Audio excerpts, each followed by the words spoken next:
jẹ́ kí oúnjẹ ó pọ̀ sí nípínlẹ̀ Èkìtì ṣe àwọn pé tó bá pọ̀ ń gbòòrò kì í wọ́n tí wọ́n ní tèmi ní tí gbogbo èèyàn ní ọ̀rọ̀ kó oúnjẹ ó sùn wá bọ̀ yìí ó jẹ́ ìjọba lógún wọ́n dẹ̀ ń gbé ìgbésẹ̀ gan-an kọmíṣánná máa ṣàlàyé wọ́n tẹ̀ tún ṣe àwọn ìfilọ́lẹ̀ àwọn nǹkan kan ní ẹnujọ́ mẹ́ta yìí èyí tó jẹ mọ́ pẹ̀tò oúnjẹ yìí náà ṣáá náà ló dálé lórí máa gbọ́ lẹ́nu kọmíṣánná wọ́n pè mí gan ní ìlú ẹ̀yẹ wọ́n tún pè mí ní kóúnjẹ ó pọ̀ lẹ́kìtì àti bẹ́ẹ̀ wo ó pọ̀ oníkànlá jẹ́ kó gbọ́ pọ̀ ọ̀hún honorable commissioner wa Ebenezer ní Ìlọlúwa ràn wá lọ́wọ́ dé ẹ̀dẹ̀ tó wá bá Olúwa dé akitiyan ìpọ̀ ẹ jẹ́ á gbọ́ nípa kí ló ń ṣẹlẹ̀ lọ́wọ́lọ́wọ́ lórí akitiyan ìjọba. ẹ ṣé olóòtú lẹ́ẹ̀kan sí ẹ káàárọ̀ èèyàn wa nílé a dúpẹ́ lọ́wọ́ Ọlọ́run fún wa ní ẹ̀mí àti láti wà láyé lẹ́yìn ní a sì dúpẹ́ lọ́wọ́ gómìnà ìpínlẹ̀ Èkìtì gómìnà Bíọ́dún Àbáyọ̀mí Oyèbánjí fún iṣẹ́ takuntakun tó ń ṣe àwọn ló ń ṣiṣẹ́ àwa ń ràn wọ́n lọ́wọ́ ni torí pé plan one tẹ́bárí 6 pillars agenda of this administration healthy food and agricultural rural development yóò ṣe gbàgà ló wà very very conspicuous ní agenda administration yìí bẹ́ẹ̀ dẹ̀ ṣe sọ June mo wá bí mo sọ ogun kan tá à ń ṣe mo sọ fún yín lẹ́yìn oríṣiríṣi nǹkan ló ti ṣẹlẹ̀. bẹ́ẹ̀ni. àkókò lè tó àbọ̀ máa fẹnu bà wọ́n lẹ́ẹ̀kọ̀ọ̀kan. ṣókíṣókí. láti gbà yẹn a ti bẹ̀rẹ̀ herbicide and agrochemical distribution at subsidized rate fún àwọn farmers. ìyẹn pé àwọn nǹkan ìṣoko lábẹ́ bí àwọn egbòogi pakopako kòrò. pakopako nítorí pé pakopako ṣe pàtàkì ní létò ọ̀gbìn. Then after gbà yẹn náà lábẹ̀rẹ̀ fertilizer distribution wa. ajílẹ̀. ẹ̀sùn ti fún àwọn àgbẹ̀. àti fún àwọn àgbẹ̀ lówó pọ́kú subsidized rate. a fún wọn ní urea àti NPK láti ràn wọ́n lọ́wọ́. owó táṣẹ́rẹ́ ni wọ́n sì san. owó táṣẹ́rẹ́ in fact a fún ni oye ilé ìtàn tà ní 15,000. ìyẹn ni pé tí owó fertilizer kan bá jẹ́ náírà mẹ́wàá náírà márùn-ún ni wọ́n san. àti ṣe yẹn in fact gbàtà ṣe maybe within 1 week wọ́n ti ra gbogbo nǹkan tá a kó wá. láàrin ọ̀sẹ̀ kan. adẹ̀ ti kó sí àwọn ìgbà níwòye ọ̀la. tírélà tó pọ̀ gan máa ní. àwọn tírélà míì tún bọ̀ tó fẹ́ wá já NPK fún wa torí pé bí wọ́n ṣe ń tà là make order fún àwọn nǹkan míì. Ọlọ́run dẹ̀ ràn wá lọ́wọ́ lọ́dún yìí torí pé àkókò ojú ọjọ́ ṣe dáadáa. láti March tá a ti bẹ̀rẹ̀ tójò ti bẹ̀rẹ̀ kò tí ì sí stoppage kankan títí takoko tá à ń sọ yìí. tójò náà dẹ̀ ń lọ bẹ́ẹ̀. tójò dẹ̀ ń lọ bẹ́ẹ̀ àwọn míì ti gbìn lẹ́ẹ̀mejì wọ́n ti gbìn àgbàdo mi báyìí wọ́n ṣe ń bọ̀ yìí àwọn labour wà lórí oko tó ń yá. kọmíṣánná ṣé kò dẹ̀ sí wàhálà pé àgbàrá òjò kó ni lóko lọ tó ló ṣẹlẹ̀ lọ́pọ̀lọpọ̀ bí o tó kó lù lọ gan. Ọlọ́run wà lọ́wọ́ lẹ́kìtì ní irú ẹ̀ ní gbélé tí àwọn gbọ́ ní àwọn ìlú kọ̀ọ̀kan rírú ẹ̀. Olúwa ṣeun. kí n fẹnu balẹ̀ kan bí mo ṣe ń sọ lọ à ń ṣe land clearing tá à ń ṣe lọ. yẹ pé bẹ́ẹ̀ ń falẹ̀ fáwọn èèyàn.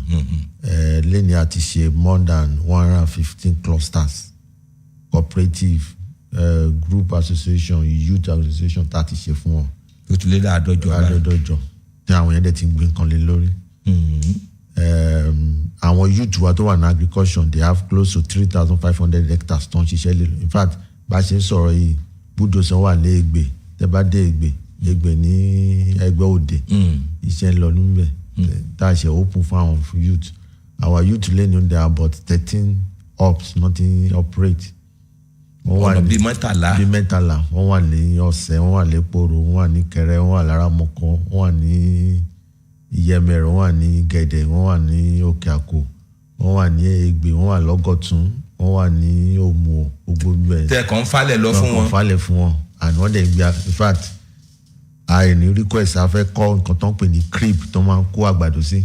gbogbo yẹn ń lọ lọ́wọ́ báyìí. ó ń lọ lọ́wọ́ a fẹ́ kọ́ 32 cribs mẹ́ta torí pé ṣé rí bí Ọlọ́run ṣe fẹ́ bùkún wa lẹ́yìn ọdún yìí. àká àgbàdo lẹ́ ń sọ yìí o. àgbàdo ni ẹ. àká àgbàdo. bẹ́ẹ̀ ni àwọn míì wọ́n gbìn ìrẹsì àwọn míì gbìn ẹ̀wà ìfàtẹ́bàdé kẹrẹ́ ẹ̀rí iṣu tó ń gbìn aramọ̀kọ tomato àti ata náà ṣe ń bẹ̀ oríṣiríṣi ni ìdí tá a fi ń ṣe lẹ́yìn ni pé ṣe rí i pé òkè lomi ti máa ń ṣàn wá sísàlẹ̀ so tẹ bá ti ṣe lé tí bá ti ṣe tó ṣe táwọn pè ní upstream agriculture eléyìí tó wá ṣe pàtàkì ni pé bá a ṣe lè gba omi yẹn dáadáa kí àwọn èèyàn á lè rómi mu omi tó bá ti ń sun látòkè wá sísàlẹ̀. bí ká dáàmú ẹ ká ṣe lákòdágún ká ṣèdò òun la ṣe lánàá yẹn a ṣe initiative gómìnà commission initiative kan lánàá àwọn yẹn náà pè ní aggregation ṣé gbogbo iṣẹ́ tá à ń ṣe lórí káàkiri ní 115 ups gbogbo wọn yẹn tá a bá ní iṣẹ́ tá a ṣe lánàá yẹn.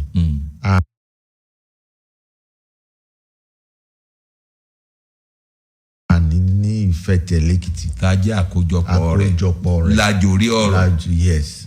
So nǹkan tá a dẹ̀ ṣe lánàá yẹn so it's very very important to all the activities we have done in the upstream.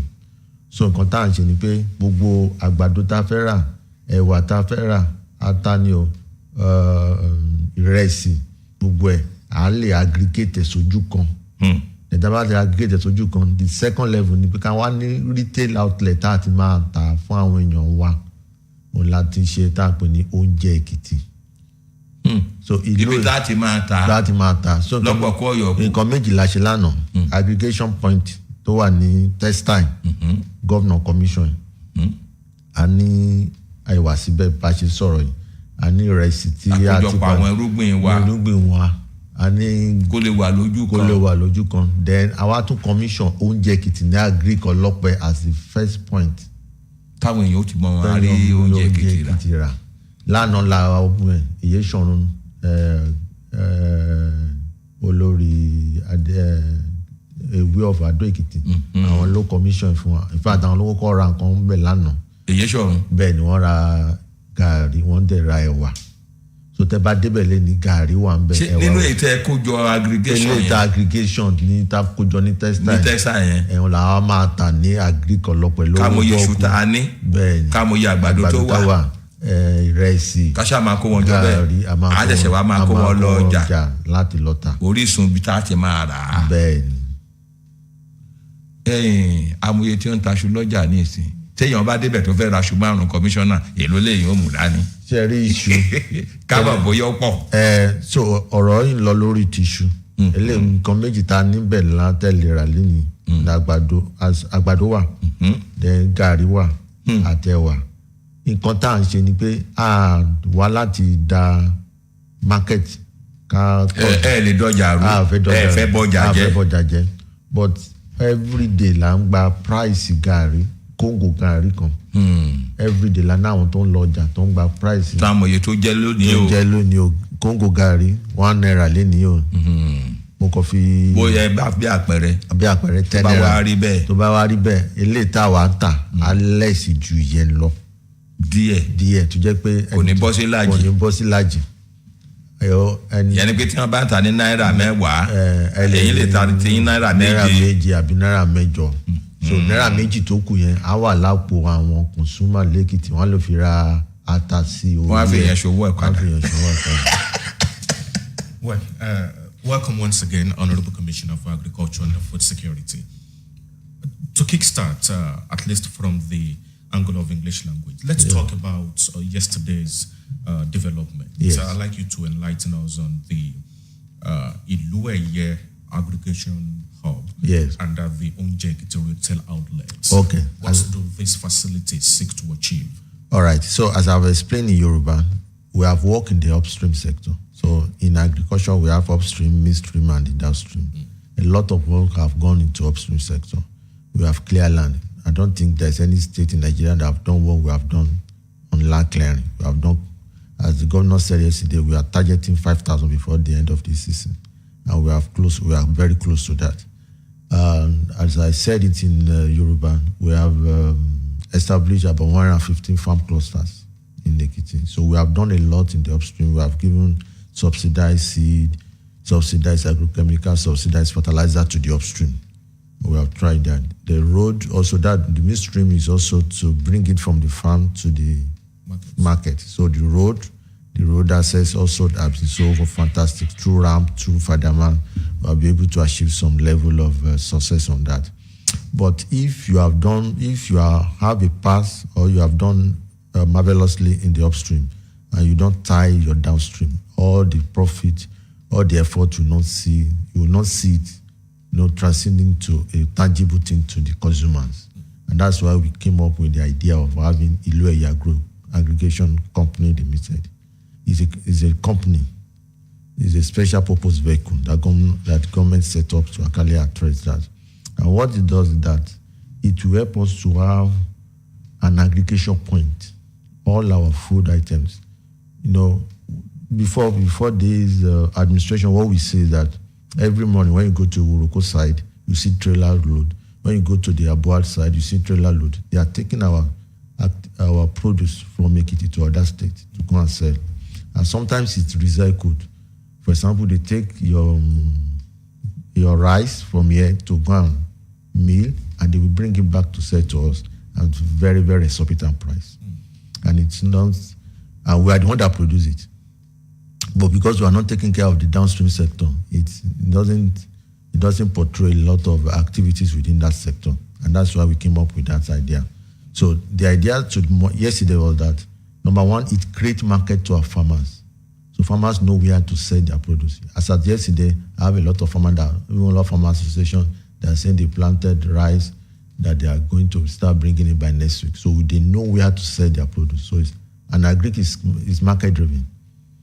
If you have a market, you can go back to production and produce. You know that somebody will absorb whatever you are producing. And that's what we are also creating. Then we have Onje Ekiti. Onje Ekiti is a retailer. So we want our people to also feel the impact of the subsidy that government is spending. Government said yesterday we have spent close to 50 billion naira in the agriculture. So our people must have the impact on their own purchasing abilities so that they can purchase at the lower price, not the exorbitant price. So what we have in Onje Ekiti is a retailer, and the first is in Agric-Olope, where our people can go to today. They have a physical presence to buy gari, to buy beans, to buy maize, as the case may be. And what we do is also we work with data. We are not distorting the market. We are not distorting the fundamentals of demand and supply. So our people are on the market almost every day to pick prices. So those prices, we analyze them. So for example, if the Congo of gari is 10 naira, we ensure that in our own space, they can buy it as low as 8 naira, so that people can feel the impact of that 2 naira on their pockets. And also we ensure that you don't buy more than what you cannot, so that we will not create another problem. Because some people, we want to take advantage to also buy in bulk and start reselling. Yeah. And we don't want to see that. We want it to go directly to the consumer. So the 10 Congo, 5 Congo that you want to consume, maybe 10 2 weeks or 3 weeks, you have access to buy it. But when it becomes in a bag, 2 bags, you will not have access because you don't want to create another long term along the value chain. So yes, just to be clear about the farmers who can bring their produce. Yes. Are they just the youth that the government has engaged? No. Any farmers? Any farmers. Is open to all farmers in Ekiti. Are there criteria? Yes, so that's where I'm going to. So there's a criteria. So when you get there, there's a level of, we are buying grain. The moisture level must be very, very low because we are storing it. So as Governor says today, we bought those things like January, February, but when you see seeds, they are still in the best state because we bought them at a very lower moisture content and we store them perfectly. So your moisture content must be very low. We have a percentage. So when you come to us, we give you our criteria. And your criteria, you must meet it. And when you come to the aggregation of, we also measure and also test to ensure the moisture content also. If you are not meeting our criteria, we are not going to have access to that opportunity. So we have that. And we already communicated that to all our farmers group that are coming up and that are getting across. So there's a criteria. The moisture content must be low. Then there's a percentage of impurity. For example, on maize, you have some impurity. That's a percentage you must have. Because when you measure it, they must be clean grain. And all these criteria are already set up to actually meet the farmer's expectation. Yeah. in terms of maybe registration money, are there monies to be paid to have access to the farms? No, there's no Free for farmers. Free for farmers. What you do is that you have a price tag that will buy. Also, our prices are competitive. We are not using because you are state government also shortchange the farmers. No, it's something that you can compare with what's happening in Kaduna, what's happening in Nasarawa. The price of maize is everywhere. So it's very competitive.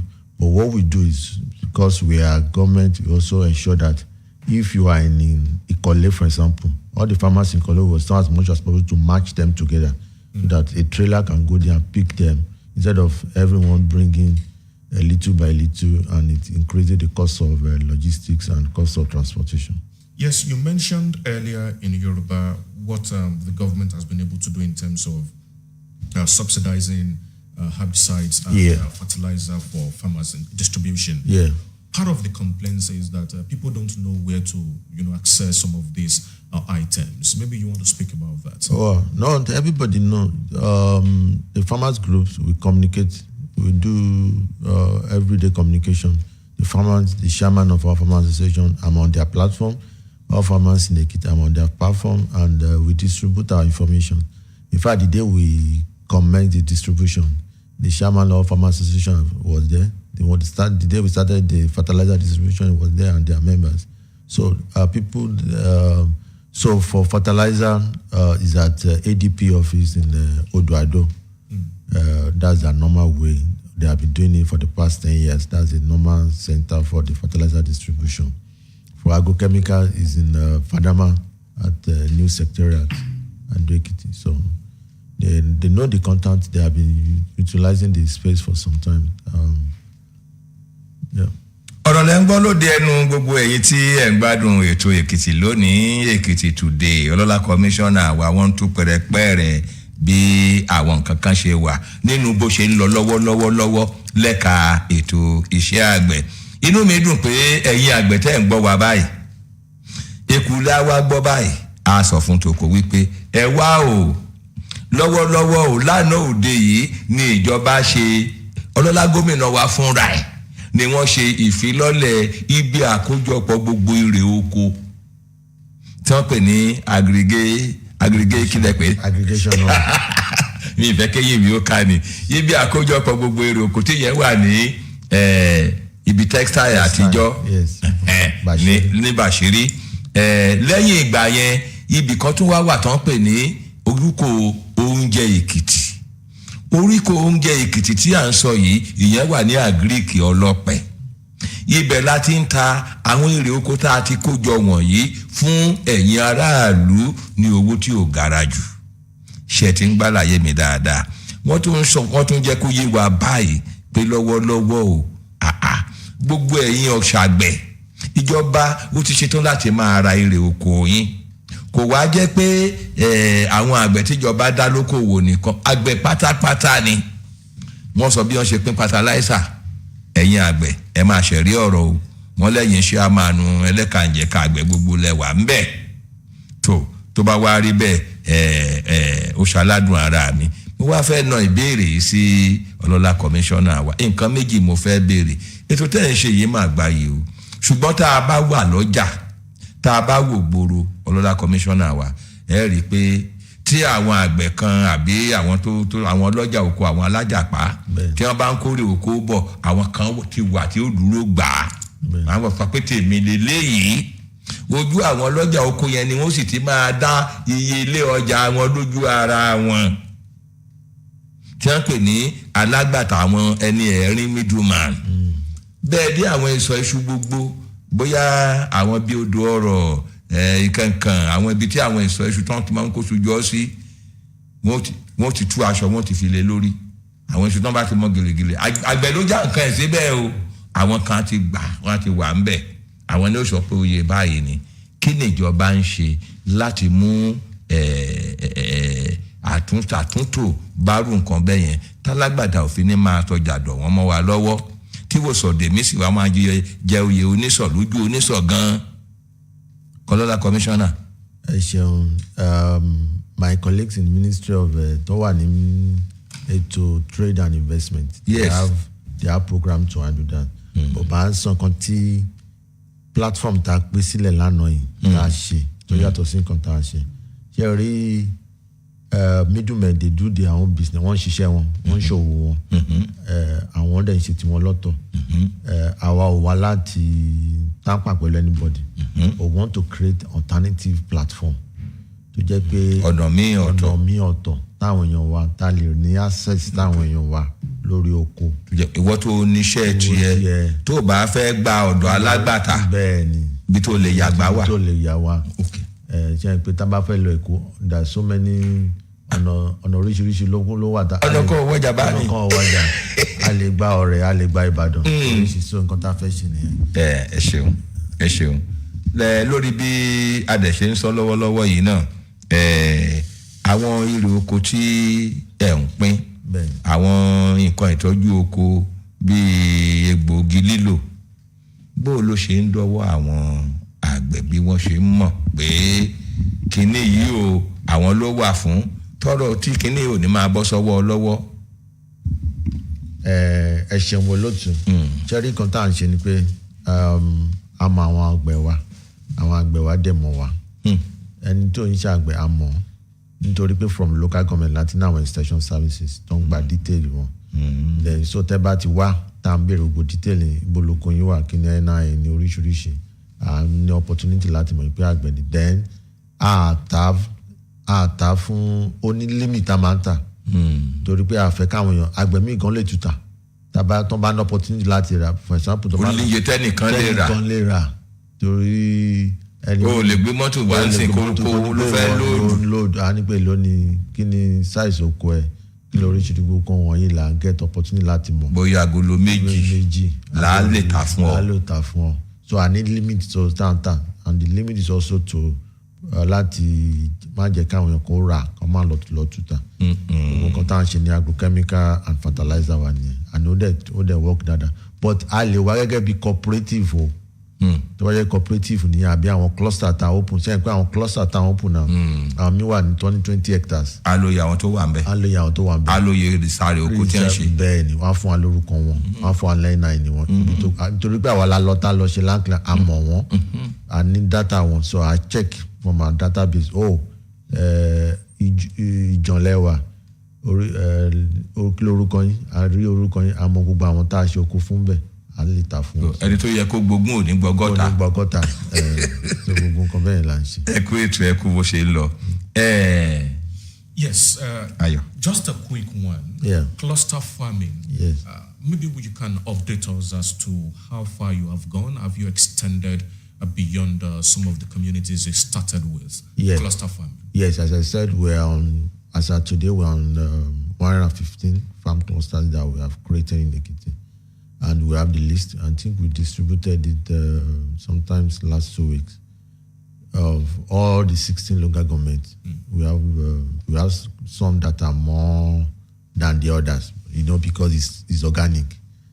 People are only to ask for it. We are not the one that we say this land we want to clear it. No, it's more demand driven. That's agriculture and it's a business. So the community will come to us, or the youth will come to us and say, in Ikole, they have 10 hectares. The minimum we are doing is 10 hectares. They have 10 hectares is not equivalent with any legal or any ownership tozu. We are the one that own it, or we have leased it out from these communities, and we have the land, we have the approval of the community for us to clear it. We will come there, do the site visitation, take the georeference, measure it, and know the exact measurement. Then we issue contract, and also we go there, clear it for them, and they start utilizing it. And that's what we have been doing. And there are more than hundreds of youth that have gained, apart from the youth in agriculture that we have, some youth have gathered themselves. There we have some in the Pole, they are doing fantastic work. They did the vegetable last year, and they are doing maize and cassava now. So, and they are everywhere. Their communities are coming up. Go to Ise, go to Emure, go to Ikere. Almost every local government they are participating. And as at yesterday, in my office, I still receive about 3 or 4 requests from communities that they have land, but because we are already coming to the to the end of land clearing for this year. So we are just taking them one after the other. But we still have requests that are coming up, and we are going to take them. So it shows that our people want to work, and government is doing the heavy lifting for them. And it's heavy lifting for any small farmers to clear 10 hectares of land is millions of naira. And government is taking it zero at no cost to the farmers, free to them. So it's that. All right, let's quickly talk about this exercise that you just commenced, ensuring 10,000 farmers against climate change and other agricultural production risks during 2025 wet season. Yeah. Tell us more about this. Okay, so that's one of the first things we have done in Nigeria. That makes us more like a pace setter in the agricultural space in Nigeria. So last year, there was an issue of climate change. Some farmers planted, and before they know, there was drought for 6 weeks. So they lost everything. The seedlings, the agrochemicals, the fertilizer they have applied, because there was no rain, and they lost it. So we believe that this year, there should be an opportunity for us to ensure some of all these things we are distributing to our farmers. The seedlings, we have done on maize today, we have done close to 20 metric tons. That's 20,000 kg of hybrid maize to our farmers. So if there's any problem on drought today, we can have opportunity to recoup our money back. Then the farmer can start afresh. But what we even did on the insurance is what we call area index yield. So what area index yield is that when there is accepted return on investment for 1 hectare of maize plantation. So if you have opportunity to insure that 1 hectare of land, if there's any issue on production risk, climate change risk, you have an opportunity to recoup your money back from the insurance company. And it has no cost for today. The farmers are not paying anything. The government pay 50%, and we have federal government support of 50%. But by next year, the farmer will start paying. But this is the conflict, the first initiative, and it's also very fantastic for a farmer because we don't know. Climate change is here, is a reality. It may not be the drought, it may be like a flood. I think I was saying it in Shagam yesterday, there are a lot of farms that the rain washed away. So if you have incidents like that, we already have it insured, so we can go back to the insurance and they will recoup their claim and they will start the business afresh. Ẹ kú ohun ọlọ́lá kọmíṣánná wa. Ẹ̀yin èèyàn wa, mo rò pé gbogbo wa là ń fara balẹ̀ láti máa gbọ́ àlàyé tí ọlọ́lá kọmíṣánná wa ń ṣe lórí ọ̀rọ̀ àwọn ìgbésẹ̀ àti akitiyan tó lókìmí tí ìjọba ìpínlẹ̀ Èkìtì ń gbé láti lè jẹ́ kí oúnjẹ ó sùn wá bọ̀. Ẹ jẹ́ kí n bà lórí eléyìí tí ẹ ṣàlàyé lédè Gẹ̀ẹ́sì kẹ́yìn yìí kí n tó lọ sórí ìbéèrè tó wà ní iwájú tọ̀dọ̀ mi gan. Gbogbo wa pátápátá àtẹni ń ṣàgbẹ̀ àtẹni ò ṣàgbẹ̀ la mọ̀ wípé ojú ọjọ́ ó ṣe bákan lákòókò yìí. Àyípadà yẹn gan kò tiẹ̀ sẹ́ni tó lè sọ pé báyìí ni ó rí. Ayé ọjọ́ kìíní àná bóòrùn bá rọ̀ lọ́wọ́ wá ní oòrùn ìjò lélẹ́yìí àárọ̀ lọ́wọ́ alẹ́ béèyàn bá sọ báyìí rí tó lè tàn ra ẹ̀. Tí a bá wá wo akitiyan yín wọ̀nyí, ǹjẹ́ ìjọba ní àwọn ìgbésẹ̀ kankan tí wọ́n ń ṣe láti dáàbò, láti ràgàbò tàbí láti dóòlà àwọn àgbẹ̀ tẹ́ ti fáko fún, tẹ́ ti fún nírúgbìn, tẹ́ ti fún ní pakopako tó jẹ́ pé gbogbo ọjọ́ àkànyé padà kí ni wọ́n yá ṣèwádò tó bá ń tẹ́. Ok, ẹ ṣe olóòtú ọ̀nà mẹ́ta máa fi dáhùn ìbéèrè yín yẹn. Ó ti dá.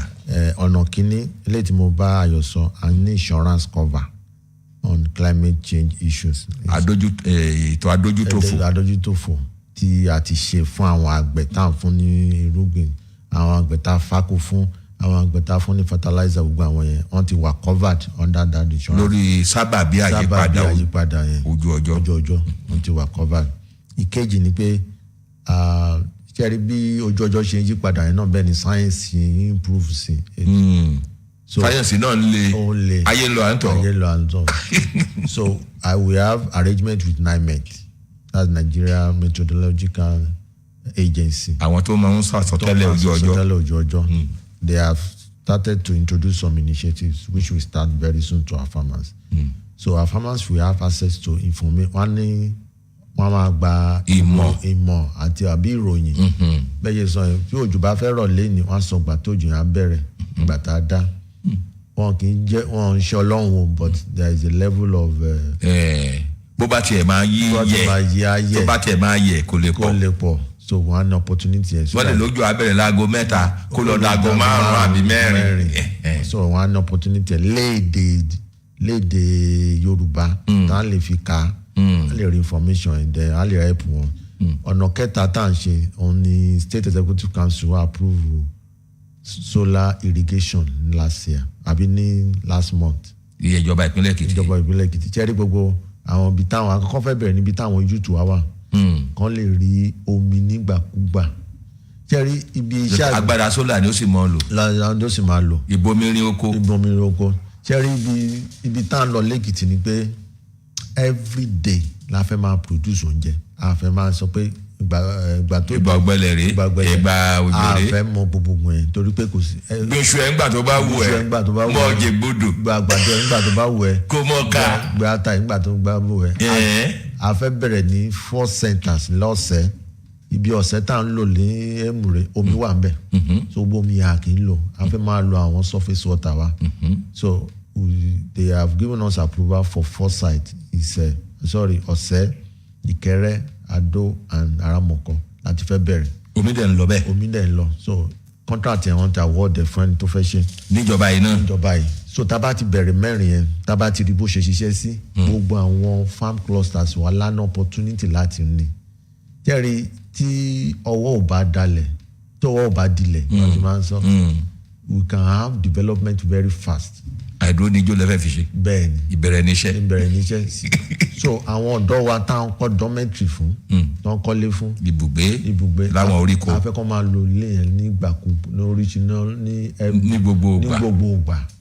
Kọ́ kúkú mọ̀ gbé bẹ́ẹ̀. Kọ́ máa gbé bẹ́ẹ̀. Tó bá ná opportunity sí omi. Ṣé rí nǹkan tí agriculture need kì í ṣe òjò omi náà need. Ilé ilẹ̀ lè lọ tẹ́ bá lọ Qatar tẹ́ bá lọ Dubai. Òjò gbà tó ń rọ̀ gbà mí bẹ́ẹ̀ òjò kan àbí méjì ni but wọ́n ṣe oúnjẹ nítorí pé wọ́n ní irrigation facility. So òun làwọn á fẹ́ ṣe lẹ́kìtì. So then later ń ṣe kì í ṣe irrigation tó ń tóbi. Ọ̀gbìn má dúró dòjò lẹ́ ń sọ ìbáyìí. Bẹ́ẹ̀ ni tẹ́ bá dé ẹrú fún lẹ́ni àní síbẹ̀ àní small dams stand loan bẹ́ẹ̀. So àwọn youth tó ń ṣiṣẹ́ ń bẹ̀ wọ́n ń gbé ata wọ́n ń gbé tomatoes wọn lákòókò tó yẹ. Wọ́n ní drip irrigation tó jẹ́ pé tomati tan irrigation yẹn gbogbo mi àwa á dẹ̀ sùn sí gbogbo àwọn nǹkan tó ń gbìn láì ṣe pé òjò rọ̀. Nǹkan yẹn la fẹ́ máa ṣe ní àwọn farm clusters wa farm hubs wa mo ṣe lè sọ fún State Executive Council ti approve yẹn. By next week the contractor will move to site and start installing solar power. Ìyẹn pé tóun bá ti rọ̀ omi á máa sun ni. Iṣẹ́ pọ̀ ń bẹ̀ o. Ìbéèrè tí mo wá fẹ́ béèrè wàyí o lórí gbogbo akitiyan tí a pé à ń ṣe yìí kọ́lọ́n kó fèrè síṣẹ́ kálukú wa. Àwọn nǹkan kan ṣe wà tí ó dàbẹ́ ni pé ó ń dààmú àwọn ọ̀ṣàgbẹ̀ wa bóyá nípa pé wọn ò rówó gbìn tó yẹ kán gbìn o. Tẹ́ bá tiẹ̀ lọ sáwọn abúlé àwọn kan wà tá a pè ní lébìrà wọn ò gbowó lọ́wọ́ àgbẹ̀ bíi 2, 3, 4 oko wọn ò ní lọ iṣẹ́ wọn ò ní ṣe bẹ́ẹ̀ àwọn ṣàgbẹ̀wé akáwọlé rán ṣé wọ́n nílò láti forúkọ sílẹ̀ láti kó ẹgbẹ́ jọ àbí wọ́n lè ṣe láyé ara wọn kan wá sọ fún yín pé tó àti ilẹ́gbẹ́ o. Ṣé rí nǹkan tí ìlú Ẹ̀yẹ tá a gbé sílẹ̀ ṣé rí nǹkan tó fẹ́ ṣe fún wa àti àṣemẹ́yẹ bọ̀ lápò ni àti lè mọ́ tán ṣé rí nǹkan lára nǹkan tẹ̀sán yẹn ni pé because àti níbi tí ó jẹ́ hub tá à ń kó oúnjẹ sí oúnjẹ tó wà ń bẹ̀ náà tá a bá discount ẹ̀ tá a bá lo value ẹ̀ tá a bá ní pé kí báńkì ó fún wa lówó lẹ́yìn ẹ̀ wọ́n lè fún wa lówó bẹ́ẹ̀ ni. ẹ lè fún oúnjẹ tẹ níyàwó. a lè fi yáwó bí kan tó ń ṣe ní ìlú ńláńlá wọ́n pa àwọn kan ní forward contract ṣé rí forward contract ni pé gbogbo eléyìí táwọn àgbẹ̀ wa ti ṣe sórí oko táwọn expect yìí dì wọ́n yẹn àmì ti gbowó ẹ̀ kan tó bẹ̀rẹ̀ sí ṣiṣẹ́. tí oko bá wá ń jáde wọ́n kò fẹ́ tẹ́ tí wọ́n gbowó lọ́wọ́ wọn. àwọn báǹkì wọn ní opportunity láti lọ rí oko but wọ́n like láti rí ẹ̀rí so tá a bá gbọ́n lọ sí fún ọ lọ sí agric ọlọ́pàá àwọn oúnjẹ tó tà ń bẹ̀ agbọ́n lọ sí bàṣírí bá ṣe kó oúnjẹ jọ wọ́n á lè fún wọn ní pé gbogbo all farmers association lẹ́kìtì wọ́n gbé 2 billion sílẹ̀ àwa wá ní pé 2 billion báwo la ṣe fẹ́ pín láàrin àwọn farm clusters wa tí wọ́n fi dáko so nǹkan tó bá gbìn àwa tún opportunity láti gbàrà lọ́wọ́ wọn àtúnkò padà wá so bí program ẹ̀ ṣe rí so it's self-sustaining is something that every cycle akọ̀ máa jí bá ṣe ń ta àwọn ta níbẹ̀ láti máa ra àwọn míì wá. ẹ ṣeun torí àkókò wa àwọn èèyàn ó sì fẹ́ dá sí i béèrè kan tèmi wá ní gangan rèé a ti ń sọ̀rọ̀ nípa irúgbìn àwọn nǹkan ètò iṣẹ́ àgbẹ̀ mọ̀ yapa ibi táwọn kó nǹkan jọ sí yẹn ṣé bẹ́ẹ̀ náà làwọn ẹlẹ́dẹ̀ àwọn tó ń ṣe ẹran ọ̀sìn tí wọ́n mọ̀ kó wá tó tẹ̀lé pẹ̀tù ìjọba ó mọ̀ pẹran bó bá fẹ́ ra chicken tó jẹ́ ti direct látọ̀dọ̀ ìjọba ó rira bó fẹ́ ra turkey àti bẹ́ẹ̀ bẹ́ẹ̀ lọ bó sì jẹ́ ewúrẹ́ àbí ṣáà tí ì lọ́jù. tí lọ́jù ṣe rí ẹ ṣe olóòtú ibi tẹ́ ẹ fẹ́ nu bá díẹ̀ tá a bá bẹ̀rẹ̀ ń bẹ̀ lé ní because there are a lot of development tó wà ń bẹ̀ tí mi nǹkan bọ̀ ń bẹ̀. lórí ẹran ọ̀sìn. ṣe rí ní ọ̀sẹ̀ bíi tàbí méjì sẹ́yìn ìjọba àgbáyé wọ́n fún wa ní approval World Bank pé ká gbé abattoir sílẹ̀ tó ti ń pa ẹran odò ẹran nílé tó wà lọ́dọ̀ wa ń bí tìgbàlódé a fẹ́ change ẹ̀ sí tìgbàlódé then ní last week wọ́n fún wa opportunity ká tó máa níbi tá a ti ṣe processing of chicken ìyẹn bid yẹn ajáde àwọn tó contractor for request for bid yẹn ajáde ní next week. náà ti mọ pẹ̀dìyẹ ta ẹdìyẹ tá à ń pa ẹdìyẹ tá à ń ṣe lẹ́kìtì lẹ́nìí àti ṣe more than 120,000 láti raise from DOC 30 ta. tẹ̀sìn ẹ̀ta láàyè fáwọn táwọn ọ̀dọ́ wa táwọn fẹ́ power wọn. kì í ṣe pípa.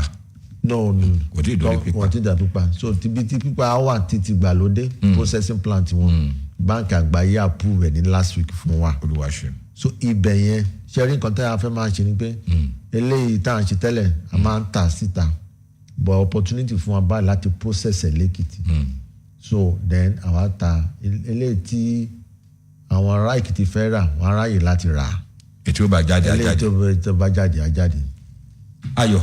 Yes, that's. kájọ dá àwọn ará ìgboro lóhùn. Yes, just a run through of what you are doing in the aspect of livestock production. Yes. Ultra modern abattoir, in Ado-Ekiti, ultra modern cattle markets, semi-automated poultry pens, and boiler processing plants. Just to run through them, what you want to achieve with all of this, and when should the people begin to expect this? Okay, so as I said earlier, we have done a lot both on the crop and animal production in the upstream. So we are targeting the downstream sector, and the same thing is applicable on the crop and animal production. So we thank the World Bank support under AirPress. We have abattoir today that will be commissioned and that will be applied for by the governor in the next few days at Ilokunde. Then last week we got approval of the World Bank to have a processing plant for our broilers. Today we have produced close to 120,000 broilers from our youth ops in Erifun, Ikole, Ilupeju, Ido, and Technical College. And we have the approval of the Mr. Governor to extend it to other local governments. And we have World Bank to also establish semi-automated broiler production pen in the 3 senatorial districts of South, Central, and the North. And that one also, the request for bid for that one will be out by next week. So what we are doing is that after producing Ekiti, we don't want to be taking live bird out of Ekiti, because when you are taking live bird out of Ekiti, you are taking jobs out of Ekiti. Sure. So we want it to be processed within Ekiti. So when we process it, then we sell Ekiti chicken, as we have Unje Ekiti. So we start selling Ekiti chicken also. Ekiti within Ekiti. But the one, because we are producing in large volume, the market may not be able to absorb all. We still have opportunity to sell into bigger market of Lagos. Then produce for Lagos that they launched last week. We want to be structurally position ourselves to meet those markets, big market of Lagos and. àwọn náà mọ̀ wá láti oríṣiríṣi kan ẹja lọ kẹ́dìyẹ Èkìtì. So they have a van already that's already cold van to pick it up from the processing site and to take it to the market. So these are the things right there. Ẹ ṣeun ọlọ́lá commissioner wa. Nítorí àwíjàre kí tó gbẹ lẹ́nu ẹ̀yin alára wa ẹ mọ́ bínú pé ọ̀rọ̀ pọ̀ nílẹ̀ tó ń jàmàlà á ṣe ojú òkú báyẹn bẹ̀rẹ̀ sí bá wa sọ̀rọ̀ tó nọ́mbà tẹ́ pè wá sí rèé o 081.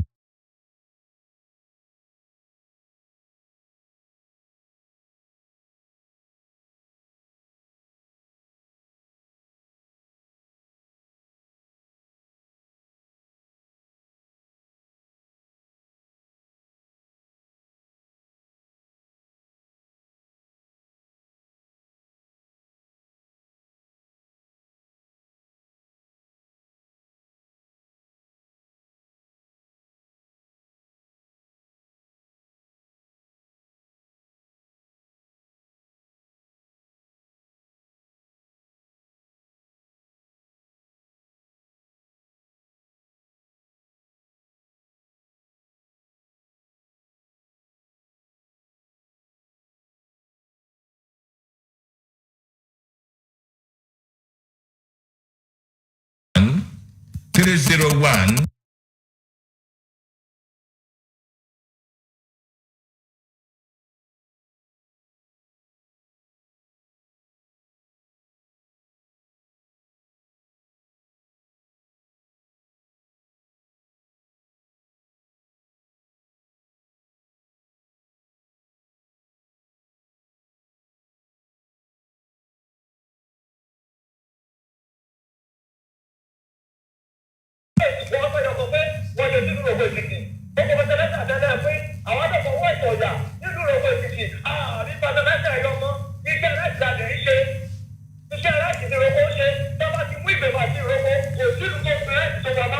ẹ jẹ́ kí commissioner fèsì.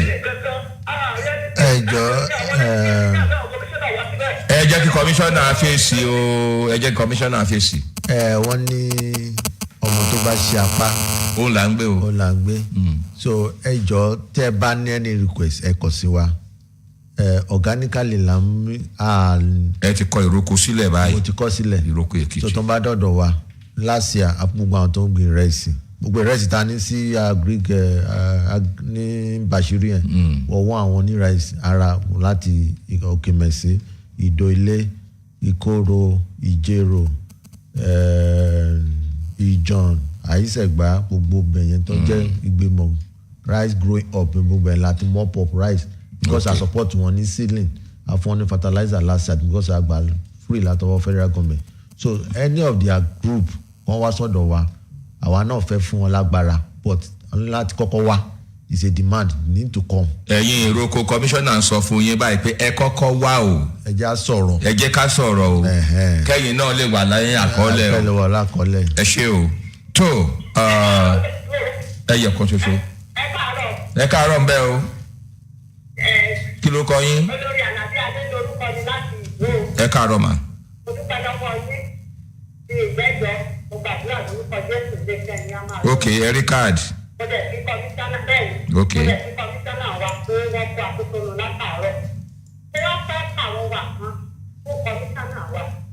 ṣẹlẹ̀ pé oríṣiríṣi irú àwọn bẹ́ẹ̀ tí wọ́n sọ pé wọ́n ń gbé ráìsì irú àwọn tó sọ pé wọ́n ń gbé ọ̀gẹ̀dẹ̀ irú àwọn tó sọ pé wọ́n ń gbé kòkó ó kọ̀ wá fẹ́ pàrọ̀ wà sí wọn pé ilé iṣẹ́ yẹn kọjá kan dálẹ̀ sí Èkìtì kọ́dẹ̀ máa sọ yín pé wọ́n kò sí ìṣòro yìí níbi báyìí báyìí báyìí. ẹ ṣé. wọ́n kò sí ìṣòro yìí ṣẹ́fẹ́ tí wọ́n ti ń ṣe ọgbọ́n ẹ ọ̀gẹ̀dẹ̀ tọ́gẹ̀dẹ̀ pọ̀ sí. ẹ ṣé ìyá wa torí àkókò. ọgbọ́n wọn yẹn tó máa ń gba sílẹ̀ bẹ́ẹ̀ tó máa ṣe nínú bí kòkó sí tó máa ṣe ìwọ̀nyẹn pé kọ́ Jésù ìjọba báwo àwòkè ilé iṣẹ́ wọn á máa tẹ̀síwájú. tó ẹ̀yin èèyàn wa ẹ ṣé o ó dáa jẹ́ ká mú ẹnìkan sí jẹ́ ká mẹ́nìkan sí. ẹ káàárọ̀ ń bẹ́ o. ẹ káàárọ̀. ẹ ṣeun o kí ó kọ yín. àti ìyá àbèjì láti fún ẹ. ok. àti ọ̀dọ̀gbọ́n wa tó ń ṣe ètò yìí o. ṣùgbọ́n nǹkan tẹ́lẹ̀ kan fẹ́ sọ ní pé obìnrin nínú òṣèlú ṣùgbọ́n ọ̀pọ̀ kan fẹ́ sọ ọ̀rọ̀ kan ni pé àwọn ọmọ tó ń tòjú sí wọ́n lè sọ pé wọ́n mú àwọn òye dáadáa kọ́ àwọn ọmọ tó pé wọ́n bẹ́ẹ̀ nìkan ti ṣe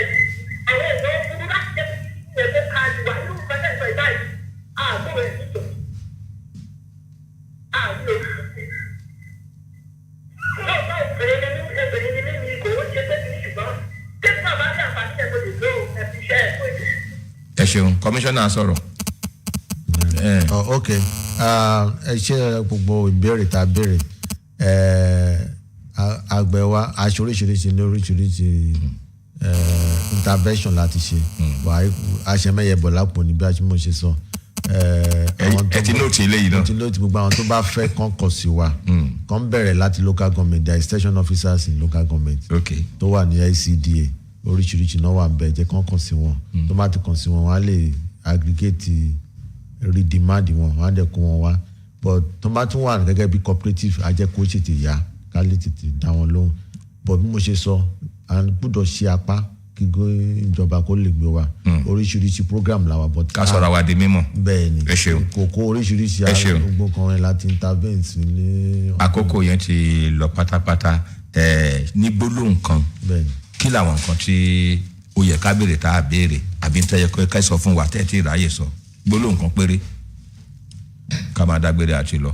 Yes, so adúpẹ́ lọ́wọ́ Ọlọ́run tó ràn wá lọ́wọ́ níbi tá a bá dé but oríṣiríṣi ló wà ńlẹ̀ mo sọ fún àwọn àgbẹ̀ wa pé kán fọkàn balẹ̀ ìrọ̀rùn ń bọ̀ àwọn ará Èkìtì ọ̀sùn ìrọ̀rùn ti dé lágbára Ọlọ́run eléta ti open lánàá yẹn ó ti signal pé ọ̀ní tí oúnjẹ bá kúrò ní ìṣẹ́bùṣe ìgbà tuntun ń bọ̀ nìyẹn. ìgbà tuntun bá a fẹ́ kí ìṣẹ́ kó di nǹkan tí a fà sẹ́yìn lẹ́kìtì ebi ń pa wá àfẹ́gbọ́n mọ́ lẹ́kìtì gbogbo àwọn àgbẹ̀ wa tó bá dẹ̀ ti ń ṣe produce wọn kàn sí wa àti make platform múlẹ̀ láti register wọn dẹ̀ láti gba gbogbo nǹkan tó ń bá gbìn tó ń bá ṣe.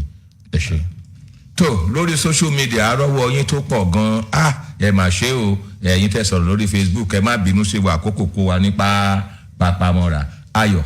Well, it's time to go on the show today. Thank you very much indeed, Honorable Commissioner for Agriculture and Food Security. Thank you, Mr. Ebenezer Boluwade. Thank you very much indeed for your time. All right, that's the size of the show. Until next week, when we come your way again with another edition of Ekiti Today. Ekiti Loni Ayo. Ayedun is my name. Bye for now. Adúpẹ́ lọ́wọ́ gbogbo ẹ̀yin tí àtijọ́ pawọ́pọ̀ ṣe ètò yìí.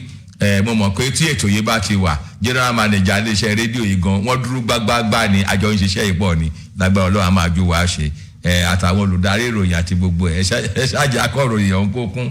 Adúpẹ́ lọ́wọ́ iléeṣẹ́ ètò ìròyìn o bàbá wa Táíwò Ọlátúbọ̀sún tí iléeṣẹ́ yín ṣe onígbọ̀wọ́ ètò yìí adúpẹ́ lọ́wọ́ yín títí tíjọ́ mẹ́jọ tá a mọ̀ pàdé bí ọdún Adéyanjú ni mò ń jẹ́ o Àwíyé Oòduà ẹ mọ́ gbà pé gbangba òṣètìlẹ̀kùn mọ́ ẹ pa mí pọ̀ pé orí burúkú